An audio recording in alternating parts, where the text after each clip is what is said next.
எத்தனை மணிக்கு காலையில் எழுந்திரிச்சா நான் வந்து என்னோட தேவையான பொருளாதாரம் எல்லாத்தையும் அடைய முடியும்?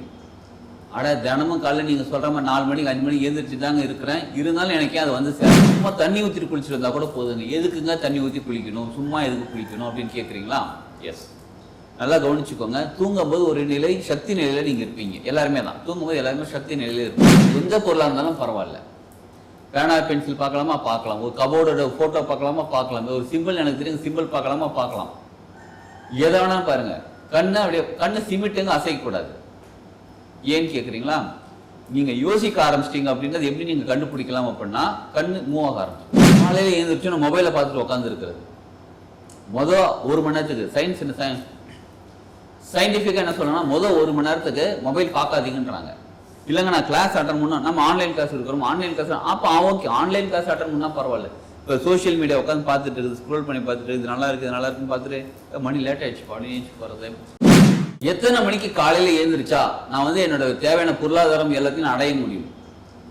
தினமும் காலையில் நீங்கள் சொல்கிற மாதிரி 4 மணிக்கு 5 மணிக்கு எழுந்திரிச்சு தாங்க இருக்கிறேன். இருந்தாலும் எனக்கே அது வந்து சேர மாட்டேங்குது. அப்போ நேரம் ரொம்ப முக்கியமானது. காலையில் எழுந்திரிக்கிற நேரம், எழுந்திரிச்ச பிறகு என்ன செய்யணுன்றது ரொம்ப முக்கியமானது. நம்ம பொருளாதாரம் நமக்கு சரியா முழுசா வரமாட்டேங்குதுன்றதுக்கு சில சின்ன சின்ன தவறுகள் தான் நமக்கு செய்யணும். ரொம்ப பெரிய தவறுகள்லாம் ஒன்றும் கிடையாது. நான் ஒன்றும் தவறுலாம் செய்யலைங்க, எல்லாம் கரெக்டாக தான் ஃபாலோ பண்ணிட்டு இருக்கேன். அப்படியே நமக்கு பொருளாதாரம் முழுமையாக வந்து சேரவில்லை. புரியுதுங்களா? அப்ப நீ இதெல்லாம் எல்லாருமே ஃபாலோ பண்ணிட்டு இருக்காங்களா? எஸ், ஆமா, ஃபாலோ பண்ணிட்டு தான் இருக்காங்க. நமக்கு தெரியல, அவங்க வெளியில சொல்ல மாட்டேன்றாங்க. அப்ப நம்ம காலையில எத்தனை மணிக்கு எழுந்திரிக்கணும், என்ன பண்ணணும், என்ன மிஸ்டேக் பண்ணிட்டு இருக்கோம், அது என்ன சரி பண்ண வேண்டியது இருக்கு, இல்ல நம்ம எதுவுமே பண்ணலன்னா என்ன பண்ண வேண்டியது இருக்குன்றது தெளிவா இந்த வீடியோவில் தெரிஞ்சுக்க போகிறோம். வாங்க வீடியோக்குள்ள போய் பார்க்கலாம். வாழ்க வளமுடன். Healing hands education healing centre தங்கள் அன்புடன் வரவேற்கிறது. காலையில பிரம்ம முகூர்த்தத்தில் எழுந்திரிக்க ரொம்ப சிறப்பு. பிரம்ம முகூர்த்தம் அப்படின்னாலே பிரம்மம்னாலே உருவாக்கக்கூடியது. பிரம்ம முகூர்த்தம் அப்படிங்கும்போது, முகூர்த்தம்னா அந்த ஒரு பர்டிகுலர் டியூரேஷன், டைம் டியூரேஷன் தாங்க முகூர்த்தம். இப்போ நார்மலா எல்லாருமே சொல்லிட்டு இருக்கக்கூடிய நேரம் பிரம்ம முகூர்த்தம்ங்கிறது 4:30 6ன்னு சொல்றாங்க. ஆனா அந்த டைம் மாறிக்கிட்டே இருக்கும். எதை பேஸ் பண்ணி மாறிக்கிட்டு இருக்கும்னா, சூரிய உதயத்தை பேஸ் பண்ணி மாறிட்டு இருக்கும். சூரிய உதயம் 6 மணிக்கு தானே வருது அப்படின்னா அது 1.5 மணி நேரத்துக்கு அந்த 1.5 மணி நேரம் முன்னாடி கேப். 1 மணி நேரம் 24 நிமிஷம், ஆக்சுவலா 1.5 மணி நேரம் நம்ம கணக்கு வச்சுக்கலாம்.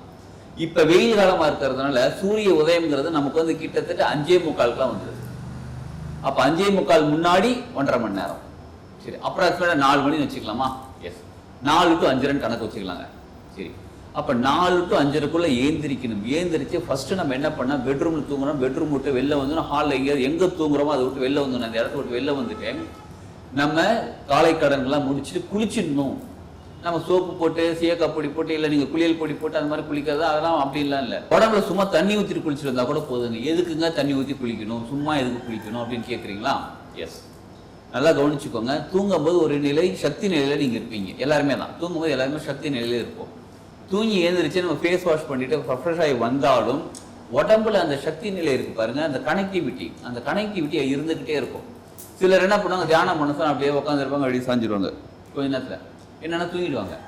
தூக்கம் வருதுங்க, அந்த தூக்கம் அப்ப நம்ம எந்த ரூம்ல தூங்குறோமோ அந்த எனர்ஜி இருந்துகிட்டே இருக்கும். நல்லா கவனிச்சுக்கோங்க.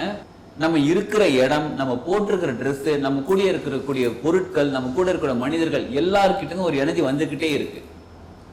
இப்ப நம்ம தூங்கும் போது அந்த ரூம்ல ஒரு எனர்ஜி இருந்துகிட்டு இருக்கு, தூக்க எனர்ஜின்னு வச்சுக்கோங்களேன், அது இருந்துகிட்டே இருக்கு.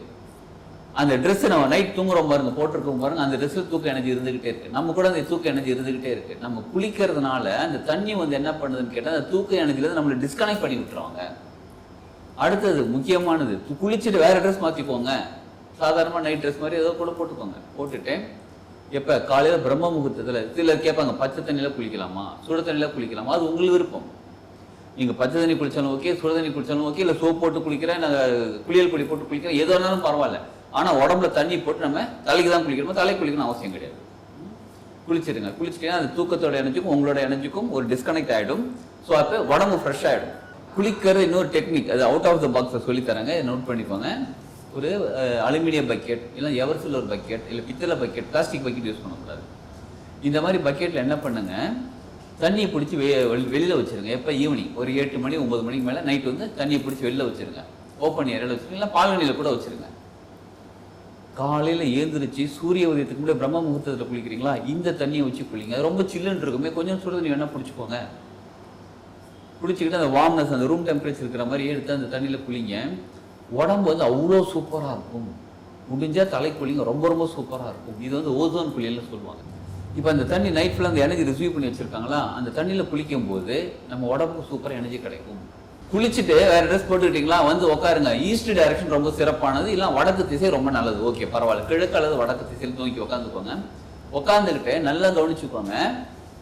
கண்ணை மூடி உட்காந்துக்கோங்க. உள்ளங்கை மேல் நோக்கி வச்சுக்கோங்க. உங்களோட நாள் எப்படி இருக்குன்றதை நீங்க டிசைட் பண்ணுங்க.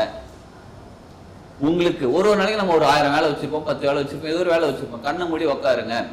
நான் காலையில் எழுந்திரிச்சு இந்த வேலை பண்ணணும், அடுத்து இந்த வேலை பண்ணணும், அடுத்து இந்த வேலை பண்ணணும்னு அப்படியே மைண்டுக்குள்ள அப்படியே ஒரு வேலையா நீங்க பண்ணிக்கிட்டு இருக்கிறத நீங்க ஃபீல் பண்ணி பார்க்கணும். நான் இந்த வேலை கம்ப்ளீட் பண்ணிட்டேன், இந்த வேலையை கம்ப்ளீட் பண்ணி சக்ஸஸ்ஃபுல்லாக நடந்துச்சு, சக்ஸஸ்ஃபுல்லாக.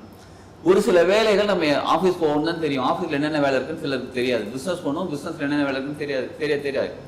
பேசிக்காக நீங்கள் என்ன பண்ணுவீங்க, ஆஃபீஸ் போகிறேன், ஆஃபீஸில் நீங்கள் சந்தோஷமாக இருக்கப்பா. பிஸ்னஸ் பண்ணுறதுக்கு ஆஃபீஸ் போகிறேன், பிஸ்னஸ் சூப்பராக எனக்கு நல்லபடியாக நடக்குதுவா. நல்ல ஒரு மனசு தெளிவு, தெம்பு, அழகு, ஒரு நல்ல ஒரு என்ன சொல்றது, பொருளாதார உயர்வு, சம்திங். அதுதான் எல்லாம் வாழ்ந்துட்டு இருக்கோம் ஆரோக்கியமாக இருக்கிறதுக்காக. ஸோ அப்போ வந்து அப்படியே நம்ம கண்ணு மூடி அப்படியே அதை விஷுவல் பண்ணணும். விஷுவல் பண்ணி அப்படியே அமைதியாக உட்காந்துருங்க. இன்னொரு டெக்னிக் தான், ரொம்ப ரொம்ப பவர்ஃபுல்லான டெக்னிக், ஆனால் செய்யறதுக்கு ரொம்ப ரொம்ப கஷ்டமான டெக்னிக்.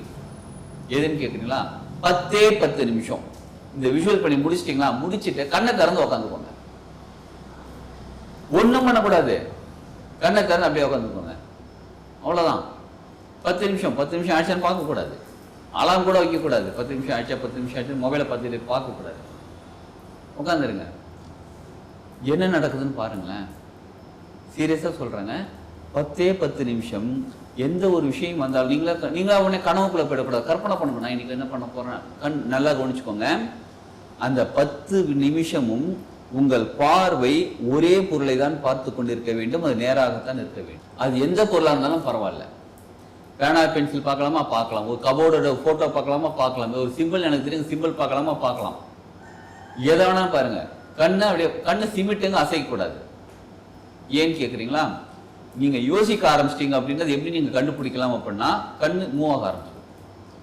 அப்புறம் என்ன பண்ணலாம் நேற்று அப்படின்னு அப்படியே யோசிச்சுட்டு இருக்கீங்கன்னா கண்ணு மூவ் ஆகிட்டே இருக்கும், ஐபால் மூவ் ஆகிட்டே இருக்கும். ஐபால் மூவ் ஆகக்கூடாது, ஒரே இடத்துல நீங்கள் ஒரே இடத்துல பாருங்கள். 10 நிமிஷம் இதை பண்ணி பாருங்கள். 10 நிமிஷம் உட்கார முடியாதுன்னு கேட்குறீங்களா, உட்காந்து பாருங்கள். ஏற்கனவே நான் அந்த மாதிரி உட்காந்து ப்ராக்டிஸ் பண்ணியிருக்கோம், ரொம்ப சூப்பருங்க. உண்மையாகவே இதை பண்ணுங்கள். அடுத்தது ரொம்ப முக்கியமாக காலையில் நீங்கள் செய்ய வேண்டியது எழுதுங்க.